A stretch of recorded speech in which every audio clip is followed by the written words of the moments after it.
जसे माझे 100 भाते तसे माझे अन्य 99 बंधू मिळून मी 100. या भात्याने आमची अशी विठंबना केली.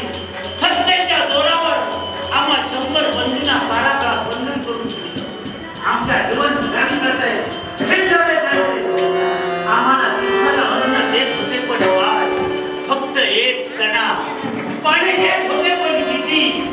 एक पळी पाणी देऊन आमची त्यांनी विठंबना केली.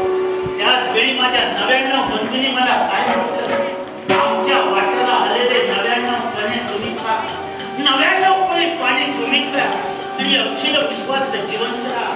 ज्या भात्याने आमची विठंबना केली